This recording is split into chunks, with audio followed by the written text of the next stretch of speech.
Welcome to Catholic Homeschool Radio, where we begin conversations to help parents enrich their lives and make practical decisions for the future.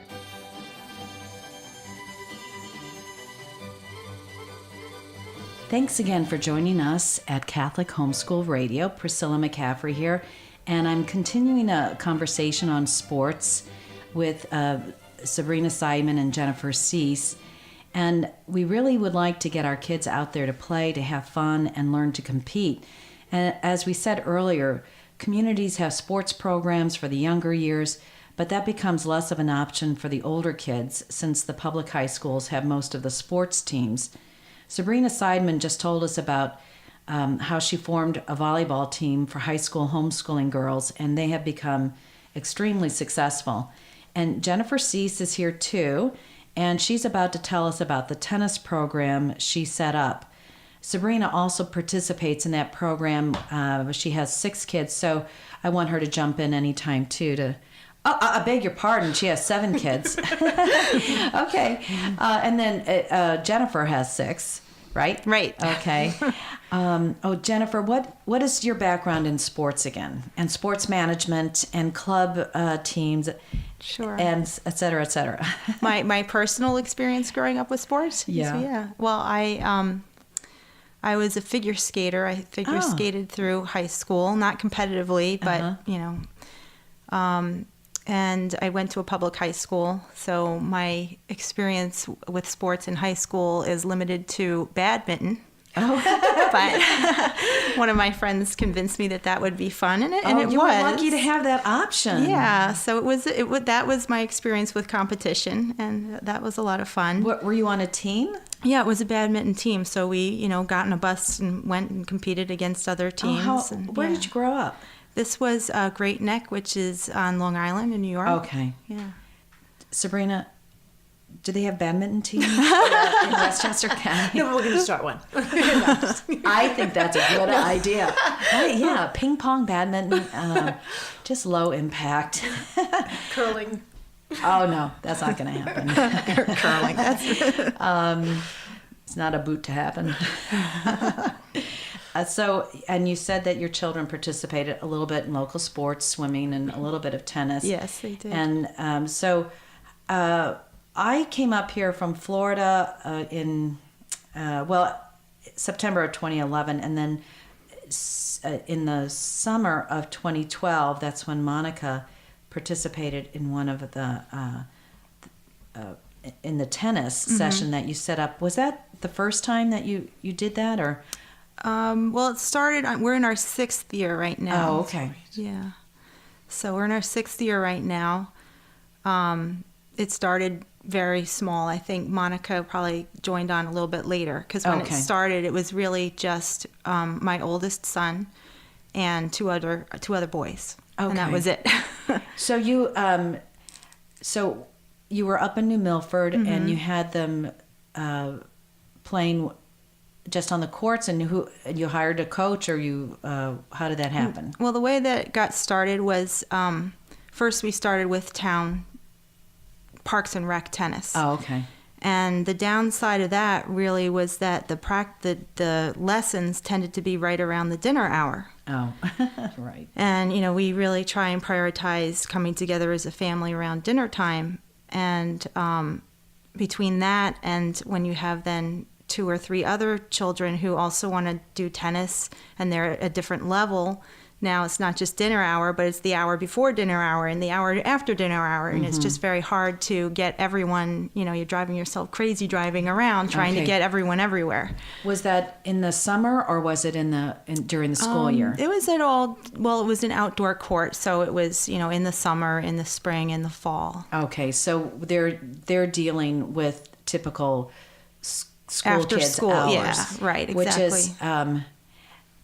Which of course most people expect. If you get involved in sports, then you have to do that around the dinner hour, right? And someone has to be running out to pick up the kids right before they turn the oven on, and they have to make it home right in time to get the chicken out. But and then I guess you probably had this a light went off and you realized, oh, I don't have to do it at well, this that's hour. exactly what it was, because when I started to homeschool, I said, well, why don't we just do this at 2:00 instead of at 5:00? You asked the coaches. I did. I Or- started yeah. with the woman who taught the Parks and Rec program, and I said, would you be willing to give a lesson to my son who's homeschooling, and if we could do it, maybe around 1:00 or 2:00, that would be great for us. And she agreed, and then I posted an email to the St. Monica's Homeschool Yahoo group, said, would anyone else like to share a tennis lesson? Okay. And that's how it all got started. Oh, I see. And so they started in this kind of outside, Right. on the outside courts, so that's so pleasant to do. The town public courts. So at that time we were a smaller group, so it wasn't an issue to take up a court. Okay. So And then the woman, you didn't have to pay for the court. we didn't, no, you because it just was a paid for the public one. court. Okay. So, when we got a little bit larger, it started being a problem because we couldn't, since we weren't paying for the court, we couldn't reserve it either. Oh, okay. So it was always sometimes dicey as to whether or not there would be someone else there when we got there. So the coach couldn't reserve it, it no. for you. All right. Right. So okay. So then, what was the next move when you wanted to be able to organize it so that you could count on the availability? Right. Well, we started getting larger because we started with just the 3 kids, but then each time I sent out another email, I got another 5 people, and now we're 100 plus. My gosh. Kids. So obviously we outgrew the space in the public courts in New Milford. We needed to be able to have more courts, and we needed to be able to reserve them. Okay. So where did you first start reserving the courts? I believe our next move was to a private club in New Milford. Okay. Is that where Monica and I went? Yes, I believe Okay. so. And that was a great little space because it was so kind of secluded where families could feel very comfortable with their younger children playing on the playground. In the warmer weather, they also had a pool that we were able to use, and it was all very beautiful. And Yeah. It was very pleasant. I enjoyed taking her over there. The other moms also had a lesson. I didn't do that. But I think that must have been where you sort of had your tipping point, and then boom, you became something kind of big. Yeah. Because it was an opportunity for a mom to take all of her kids, and several of them could be occupied Right. at once, and then the shift might change for the next group of kids, Right. and then the littlest ones could be in the pool. It was very pleasant, Right. and the moms in a way didn't have to do anything. They didn't have to organize it, which was such a great thing. When you could you just have the kids follow the instructors, and I think that the instructors must have loved it too, because here are all these 50 paying customers. Right.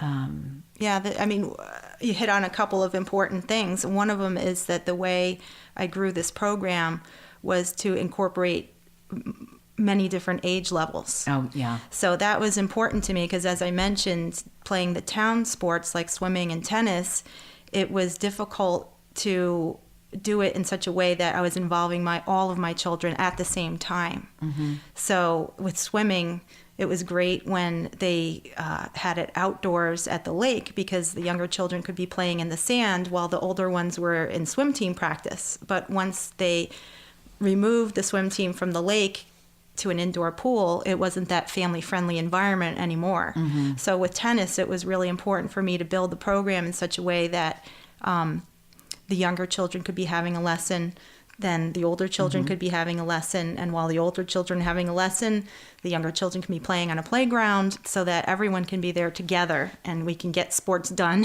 in a couple hours. Yeah, and it's So. amazing. And the kids, after they finished their lessons, if there was a court available, they hung They in could there play, and played a lot right, more. yeah. So suddenly you have these kids really enjoying a whole new sport. Right. And a lot of social time on the side, Yeah. too. Yeah. All right, so then the seasons pass, and then what happens when you have to go inside? Well, yeah, that was our next step, was to become a year-round tennis program. So we needed to find indoor space. So we did that up in Newtown for a while. We outgrew that space. And then our next move was to another indoor facility in Danbury. And it was, I think it was around that time where I changed the model, where in the beginning, in the early days of the tennis program, I was paying coaches directly. Okay. And that was a lot of overhead for me. So when I started working with clubs, the one in New Milford, the one in Newtown, the one in Danbury, and now the one in Brewster, New York, now I have a much easier time because I'm relying on the club to provide all the management and staffing. Oh, great. So they say bring the people, but we'll take care of the staffing, the paperwork. Right. Is So that right? they're paying the coaches. I'm telling them I need this many groups, but they have to find the staff to do it. So that makes it a lot easier on me. Okay. So when you said you previous to that you had a lot of overhead, does that mean you were filling in, you were paying stuff, and you weren't collecting fees? Well, I still doing do a little bit of charity there on the side. Oh, it can, yeah. Sometimes it can run into the red a little bit, but the way I'm doing it now is I am paying the clubs for basically court time and for a pro to be on that court. Okay. I mean, now with our present program, we need 7 pros to staff the program at one time. Wow. But the way I'm still paying for it is I'm paying for court time and I'm paying for the pro. So the club is not seeing how many people we have out there. Okay. Right. So you might have a group of 6 or 10, and you're paying the same amount. Exactly. So it doesn't. I can have 4 kids on a court. I can have 8 kids on a court, but I'm paying a fixed amount for that pro on that court. And is that working out okay with you financially? I mean, people are coming through with their fees, or is that? It's taken some time to get the right. Yeah, it's taken some time to get the right model because there isn't a 1-for-1 relationship between what I'm collecting from a family and what I'm paying, because it's not paying per child. That's right. You do. I know. I've looked at those fee schedules and they seem unbelievably good. Yeah. So we get a good discount because of several reasons. One is we're using off-peak time. Yeah. And also I'm keeping down the club's overhead because I am collecting directly from the families. They don't have to collect any paperwork, no fees so from the families. Right. So I'm taking care of their overhead. You're like an administrator. Right. And also they don't have to do any advertising. I'm basically coming to them with all of this on a silver platter saying, okay, I have a club of 100 players. Can you provide your club to us with the pros? And well, this is one of the things I find very interesting about what you're doing. There are a lot of vendors out there who have to stay open during school hours, right? And it has to cost them a lot of money. But for whatever reason, whatever their business model is, it behooves them to keep it open. But when suddenly someone comes with 100 people who are paying customers, then they have to be really interested, kind of happy to deal with you. So I would hope that anyone else who thinks along these lines, whether it's a sports facility or an art facility or a library, the homeschooling mom can negotiate and maybe get some favorable fees. Absolutely. Before I did homeschooling, I was in the business world, and so I learned a few negotiating skills. Good for you. Yeah, I mean, one of them, the biggest tip in negotiation that I used in business, I also use with something like this. Okay, tell us. What's the biggest tip? It's really something quite simple. It's if you express what you need in such a way that they understand why you need it, then they're much more likely to accommodate you. So in the case with tennis, some of the things I've had to explain are things like that this is a very different market the homeschooling community. So whereas the typical tennis playing family that they might be marketing to is a dual income family, you know, with their kids in school, this is very different because the typical homeschooling family, it has to do it all on a single income. So you are you saying that? Yeah. You're telling them that? Yes, I've had to have that conversation. Sabrina, have you had that conversation with any of your facilities? Chelsea peers, are they the least bit interested in your single income families? No. Yeah, okay. It works for some places. Yeah. So it's not just the single income, but it's that many of our families are larger by secular standards, at least. Yeah. So to explain to them that, you know, we have to provide sports not just for 1 or 2 children, but for a family of 6 or 7.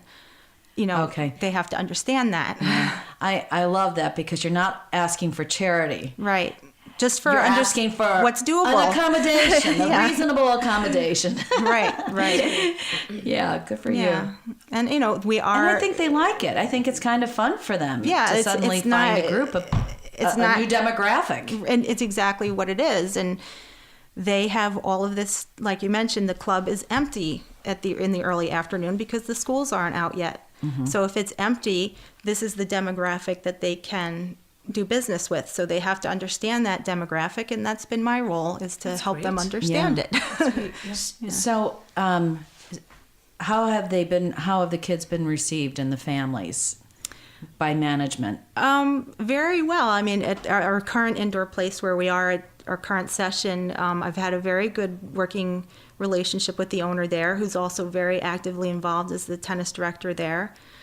And, you know, many of the coaches, the pros there have been unfamiliar with homeschooling, and they have a lot of questions. It's very interesting to them. And, you know, it's our job to make that good impression because... I did see a little attitude, I thought. Oh, really? Yeah, Yeah, from well, the I mean, coaches. Just they're all different. a little bit. Yeah, Okay, we've had some... they'll find out. There was a funny conversation we had recently with... we have 2, actually, adult tennis lessons going on at our current facility, and so the pro that was teaching the group that I was in was asking us how many children we had, and he was just shocked that one of us had 7, the other had 6, another had 6, and it was, you know, it's an eye opener for them. It is.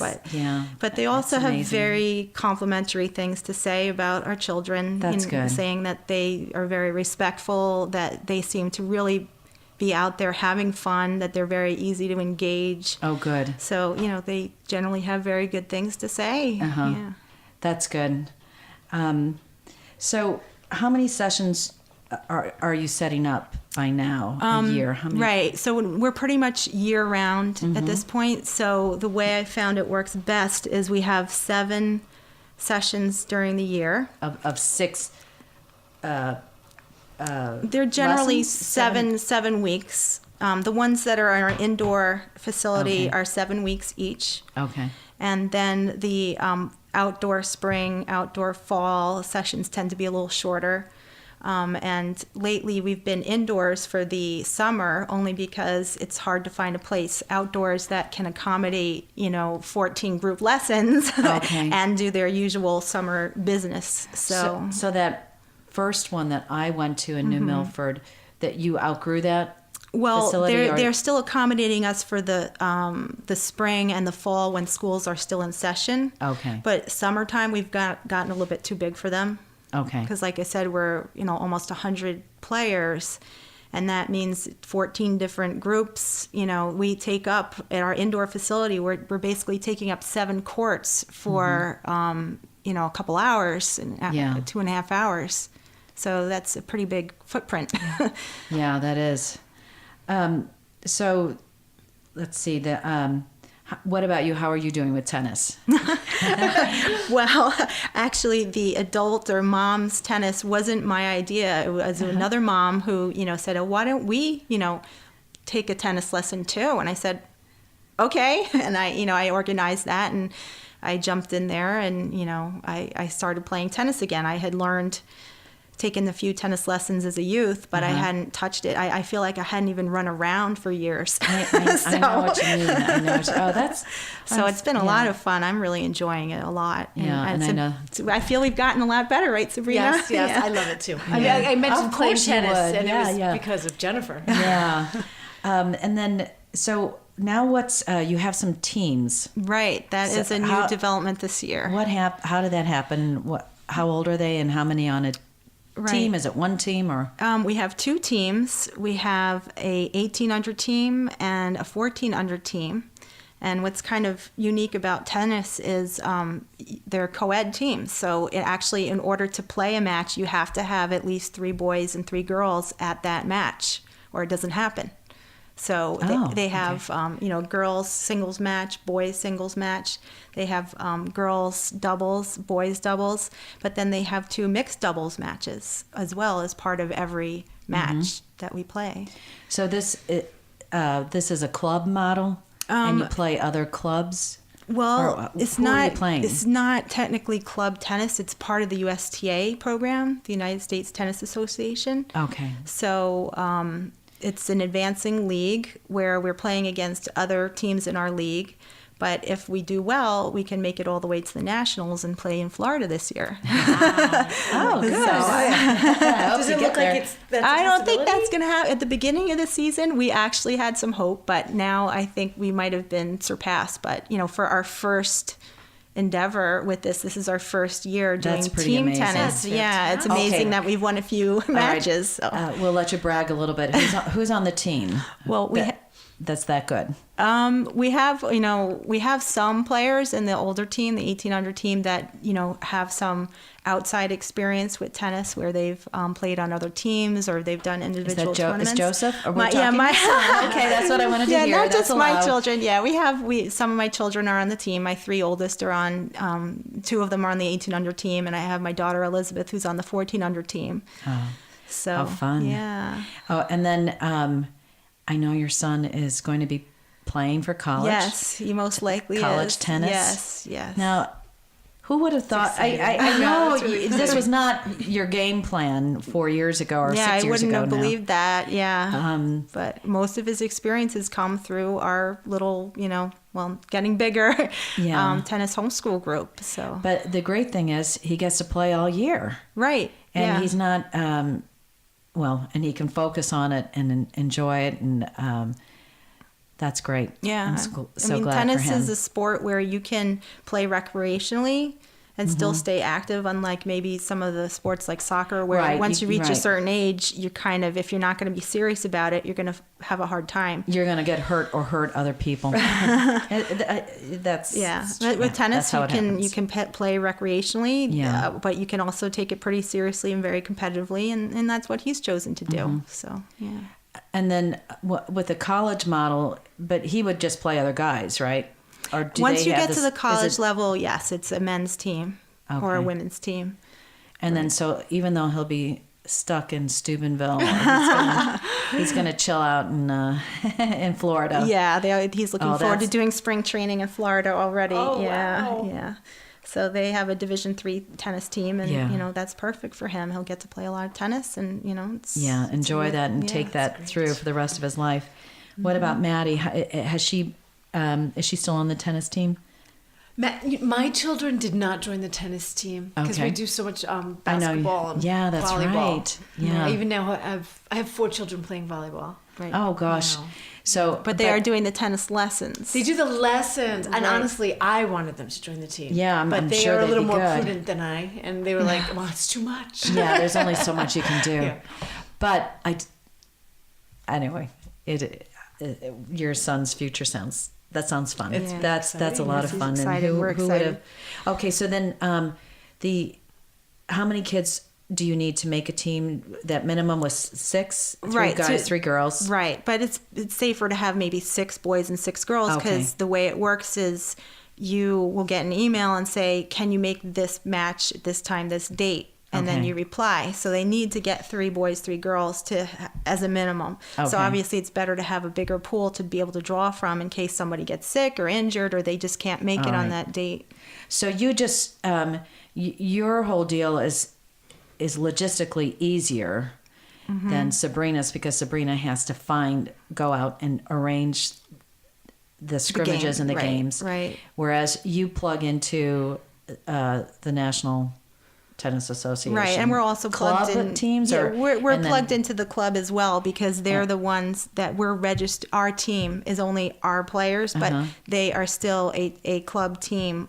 And so that's how we don't have to worry about insurance. We don't have to. I don't have to be a professional pro or tennis coach. So we're using their coaches and their leadership with all that. And that all happens through the facility where you are. Yes, through the facility. So we are a club team. You belong to that facility. Yes, your club belongs to that facility. Exactly. So you don't call yourself the St. Monica's tennis team. Well, we call ourselves the CHTC, which is Catholic Homeschool Tennis Club. Okay. But we're the CHTC Stormers. Yes, because the Stormers is the name of the St. Monica's sports teams, I guess you would say. So all of our tennis players belong to St. Monica's, and so this is just, a club within St. Monica's. Okay, but what's your overhead club when you say you're a club? So it's associated with the facility. With the facility, and right? What is the name of the? It's Hard Scrabble Club. Oh, okay. So that's the name of the okay. facility. So we are a USTA team that's registered underneath Hard Scrabble's name. Okay. So all of our players are our own, CHTC St. Monica's Stormers players, but to the outside world, we look like a Hard Scrabble team. So, yeah, and that's cute that you're Hard Scrabble team. I think that's so it's kind of scrappy sounding. Yeah. So all this happened and unfolded. You didn't have a vision of all this 6 years ago. No, I didn't. It would have been too much. It would have been too overwhelming, probably, Sabrina, for you too. Definitely, but I just want to say, it's sounding like it's easy for Jennifer, whereas it's a massive organizational endeavor. Oh no, I know massive. That. I know. Jennifer's, she's like a logistical genius. Yes. If you had, I said to her, if I had a cruise line, she'd be in charge of all the activities, but that would be really too lowly. She could run the cruise line. And that's what's fabulous about the homeschooling moms. They have so much talent. That they bring to their families, and then other people get to enjoy those talents because they start doing things like what Sabrina has done and what Jennifer has done, and no one is it's not boring. No, it's tiring. It's all these other things too, but yeah. And so, the mothers, they have a special interest, a special talent, and when they can create something and share it with the rest of the group, it's great. Yes. And if my talent is organizing, I had other moms come up to me who don't know me, and they say, "Oh, are you the one who's so organized?" I'm like, "I am." I guess I have a reputation. I don't know. And a powerhouse. Yeah.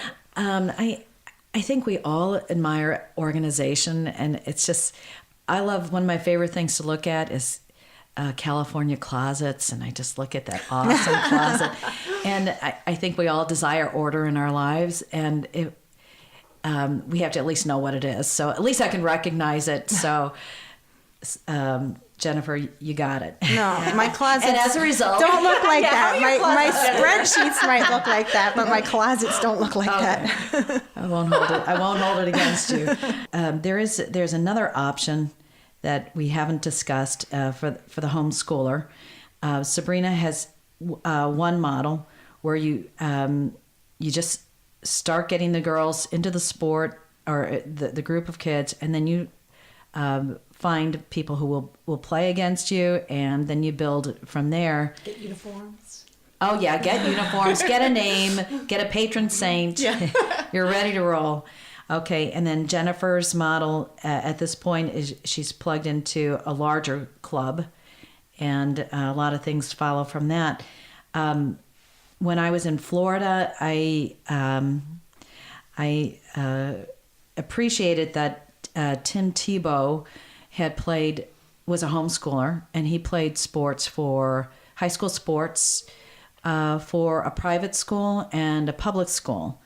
And I had a daughter who, after 3 years of high school, wanted to be homeschooled, but she was a very competitive runner. She got first team All-State in 2 years in cross country. And I said, well, you won't be able to run if you come home. So let's figure this out. So we had a new, it was a diocesan school. We had a new bishop. I talked to him, and he was very gracious. He saw no problem with it. He had nothing against it, but he was fairly new, so he had to discuss it. And then it turned out that administrators were not agreeable to this, to having a homeschooler join their sports teams, even though it is legal in Florida. The particular high school said that they've been accused of recruiting people, and this would look like unfair recruiting, which was kind of preposterous. But really what it was, it's another instance, we've all experienced it, where people are unfamiliar.